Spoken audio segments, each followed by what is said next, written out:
Hello दोस्तों, नमस्कार। मैं हूं आपका दोस्त धनेश और आप देख रहे हैं कृषक इंडिया कृषक भारत। दोस्तों, आज के इस वीडियो में हम जानेंगे कि सक्सेसफुल पोल्ट्री फार्मिंग के लिए कौन कौन सी चीज़ें हैं जो बहुत ही ज़्यादा ज़रूरी है, और उन्हीं विषयों पर आज के इस वीडियो में चर्चा करेंगे। तो चलिए दोस्तों, आज के इस वीडियो को शुरू करते हैं। दोस्तों, सबसे पहले नंबर पे आता है सेट का निर्माण। अगर आप बैकयार्ड में भी करते हैं या तो गांव से दूर कहीं पर आपका शेड है, तो सेट का निर्माण जो है सही तरीका से होना चाहिए। कोशिश करें कि आप पूर्व से पश्चिम दिशा में ही अपने सेट को बनाएं, क्योंकि हमारे देश में जो हवा और तूफान चलती है वो पूर्व से पश्चिम दिशा में ही चलती है। और अगर आप उत्तर से दक्षिण दिशा में अपने सेट को बनाएंगे तो आपके मुर्गियों को बहुत ही ज़्यादा तेज़ी से हवा पड़ेगा, और आंधी तूफान आ गया तो फिर बात ही अलग है, बहुत ही ज़्यादा नुकसान आपको हो सकता है। इसलिए आप अगर बड़ा शेड बना रहे हैं तो पूर्व से पश्चिम दिशा में ही बनाएं। इससे एक फ़ायदा और होता है कि जैसे धूप है वो भी सीधे आपके मुर्गियों को नहीं पड़ेगा, और अगर आप उत्तर से दक्षिण बनाते हैं तो धूप आपके मुर्गियों को सीधा पड़ेगा और आपके मुर्गी हीट स्ट्रोक का भी शिकार हो सकती है। दोस्तों, सेट का निर्माण करते समय इस बात का ध्यान रखें कि आपका सेट जो है ज़मीन से लगभग 2.5 से 3 फीट ऊंचाई पर हो, क्योंकि अगर बरसात के दिन में अगर आप समतल ज़मीन के बराबर अपने सेट को बना देते हैं तो बरसात के दिनों में नमी आपके सेट पे पहुंच जाएगी, लीटर गीला होगा, मुर्गियों के पैर में घाव हो जाएगा, उन्हें सर्दी पकड़ लेगा और CRD जैसे बीमारियों के आने के चांसेस बढ़ जाएंगे। इसलिए आप कोशिश करें कि लगभग इतना ऊंचाई ज़रूर रखें जिसमें नमी आपके मुर्गियों तक न पहुंच पाए। दोस्तों, सेट बनाते समय इस बात का भी ख्याल रखें कि वेंटिलेशन बराबर हो, हवा का आदान प्रदान बाहर और अंदर अच्छी तरह से हो, क्योंकि अगर अमोनिया गैस बनता है तो उसका बाहर निकलना भी बहुत ही ज़्यादा ज़रूरी है। और अगर अमोनिया गैस आपके सेट से बाहर नहीं निकलेगा तो आपके मुर्गियों के पेट में जो पानी भरने वाली समस्या है वो आ जाएगी। तो इस चीज़ का भी आप अच्छी तरह से सेट बनाते समय ध्यान जरूर देंगे। दोस्तों, नेक्स्ट पॉइंट जो है वो है बायोसिक्योरिटी का अच्छी तरह से पालन करना। अगर आप बायोसिक्योरिटी का सही तरीका से पालन नहीं करते हैं तो फिर आप बाद में जितना भी दवाई का उपयोग कीजिए, आपके मुर्गी ठीक नहीं हो पाएगी। दोस्तों, जिन साथियों को बायोसिक्योरिटी के बारे में मालूम नहीं है, मैं उन लोगों को बता दूं कि बायोसिक्योरिटी मतलब होता है ऐसे कारक जो हमारे मुर्गियों को बीमार करते हैं, उन सभी चीज़ों को हमारे सेट पे यानी कि जहां पे मुर्गी रखे हैं वहां पर आने से रोकने की कोशिश करना ही बायोसिक्योरिटी कहलाता है।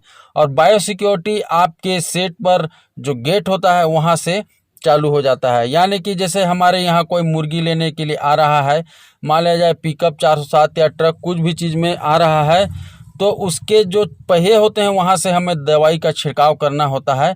और जब सेट के अंदर घुसने वाला होता है कोई व्यक्ति, तो उसके जो चप्पल या जूता कुछ भी पहना हुआ है उसके पैर को ब्लीचिंग के पाउडर का जो घोल बनाते हैं या फार्मेलिन का जो घोल बना रहता है उसमें डुबा करके ही अंदर घुसने का अनुमति दिया जाता है।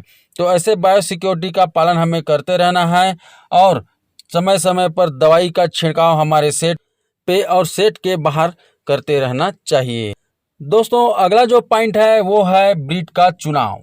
कई किसान ऐसे होते हैं जिनको अंडा का उत्पादन करना होता है और वो चूजा डालते समय मांस उत्पादन करने वाले ब्रीड को डाल देते हैं, या तो कई ऐसे किसान साथी होते हैं जिनको मांस उत्पादन करना होता है और अंडा उत्पादन वाले RIR, एस्ट्रोलॉप या तो फिर अन्य कोई ऐसे ब्रीड जो अंडा ज़्यादा देती है उस तरह के ब्रीड को पाल लेते हैं, और उनके एरिया में जो चीज़ का डिमांड है वो चीज़ उनके पास उपलब्ध नहीं हो पाता। तो इससे भी हमारे किसान साथियों को नुकसान होता है। इसलिए सक्सेसफुल पोल्ट्री फार्मिंग के लिए आपको ब्रीड का चुनाव सही तरीका से अपने मार्केट के हिसाब से करना बहुत ही ज़्यादा ज़रूरी है। दोस्तों, अगला जो पॉइंट है वो है सही हैचरी का चुनाव करना। किसान साथियों, आप लोगों ने अभी वर्तमान में देखा होगा कि बहुत से ऐसे हैचरी हैं जहां से आपको चूजा मिल जाते हैं, लेकिन उन हैचरी का कोई अता पता नहीं होता है वो रजिस्टर्ड है या नहीं है। और ऐसे हैचरी वाले आपको कोई मिक्स ब्रीड दे देंगे या तो फिर कोई ऐसा ब्रीड दे देंगे जिसका वजन नहीं बढ़ता है, कलर करके कोई ब्रीड दे देंगे, और कोलाई वाला जो बीमारी पहले से लगा हुआ है ऐसे ब्रीड को भी आपको दे देंगे। तो इसलिए आपको सही हैचरी का पता लगा करके चूजे को लाना बहुत ही ज़्यादा जरूरी है। दोस्तों अगला जो पॉइंट है वो है चूजे का वजन।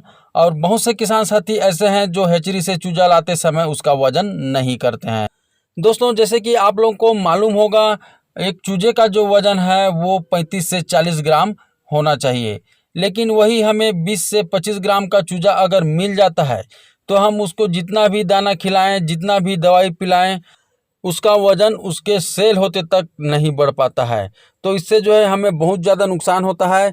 इसलिए आपको चूजे लेते समय उसका वजन कम से कम 10-20 चूजे को एक साथ लीजिए, तो उसका वजन आसानी से वेट मशीन बता देता है, और वजन करके ही अपने चूजे को आप लें। किसान साथियों अगला जो पॉइंट है वो है फीड का सही उपयोग। आप लोगों को पता ही होगा कि आज की डेट में फीड का इतना ज़्यादा रेट बढ़ चुका है कि पोल्ट्री फार्मिंग करना बहुत ही ज़्यादा मुश्किल हो गया है। इसलिए हमें फीड का उपयोग सही तरीक़ा से करना ज़रूरी है। उसके लिए आप फीडर को सही तरीक़ा से, उसमें जाली जो होता है सफ़ेद वाला, जैसे वीडियो में आप देख रहे हैं, वो जाली लगवा करके रखें और फीड को जो है ख़राब होने से बचाएं। और एक दिन में एक मुर्गी को कितना, मतलब पहला दिन से आपके चूजे को जब सेल करते हैं उतना दिन तक कितना एक दिन में दाना देना है, इस चीज़ का भी ध्यान रखें। ऐसा नहीं कि आपका मुर्गी एक दिन में 100 ग्राम खाता है, उसको आधा किलो दाना आप दे दिए, फिर भी उसका वजन बढ़ने वाला नहीं है। पूरा खा जाएगा फिर भी वजन नहीं बढ़ेगा, भले ही उसको अनपचन की समस्या आ जाएगी। तो आपको कितना मुर्गी है और कितना दाना एक दिन में खपत है, उसके हिसाब से आपको दाना देना है। और एक दिन से लेकर उसको 45 दिन तक कितना दाना देना है, मेरे जो चैनल है उस पर वीडियो बना हुआ है, आप जा कर के देख सकते हैं। मैं उसका लिंक भी डिस्क्रिप्शन में डाल दूंगा। दोस्तों अगला जो पॉइंट है वो है मुर्गियों का वज़न। जैसे कि आपके मुर्गी 40, 45 या 50 दिन के हो गए तो उनका वज़न आपको बीच बीच में करते रहना है। आप जब तक सेल नहीं करते कम से कम 8 दिन 10 दिन में उनका वज़न करते रहिए, क्योंकि कई ऐसे बीमारी हैं जिसमें आपका मुर्गी जो है 2 किलो का दिखेगा लेकिन निकलेगा 1 किलो का। जैसे CRD है, उसमें ऐसा होता है 2-3 किलो का आपका मुर्गी दिख रहा है और उसको तौल करके देखेंगे तो सिर्फ उसमें पंख ही पंख है, वजन उसमें है ही नहीं। 1.5-2 किलो निकल जाए तो बहुत है ना। तो इसलिए इस चीज़ का भी आप ध्यान देंगे। वजन आपका मुर्गी का एकाएक कम हो रहा है या धीरे धीरे कम हो रहा है, ये बीमारी का लक्षण हो सकता है। तो आप मुर्गियों का वजन बीच बीच में करते रहिए। दोस्तों अगला जो पॉइंट है वो है दवाई और वैक्सीन का उपयोग करना। बहुत सारे किसान साथी ऐसे होते हैं जो वैक्सीनेशन नहीं करते हैं, लेकिन वैक्सीनेशन करना बहुत ही ज़्यादा ज़रूरी हो जाता है।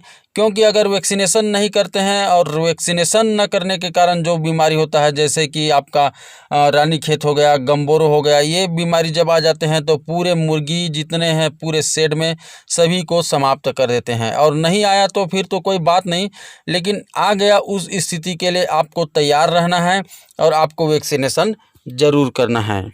दोस्तों अगला पॉइंट है मार्केटिंग, जो कि देसी मुर्गी पालन में सबसे ज़्यादा कठिन काम है।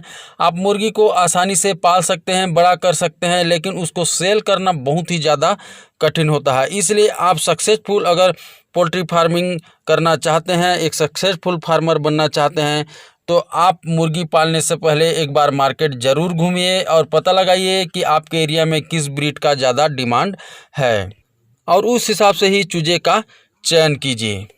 तो ठीक है दोस्तों, आज के इस वीडियो में बस इतना ही। और अगर आपको आज का वीडियो अच्छा लगा हो तो चैनल को सब्सक्राइब कर दीजिए और वीडियो को लाइक कर दीजिए।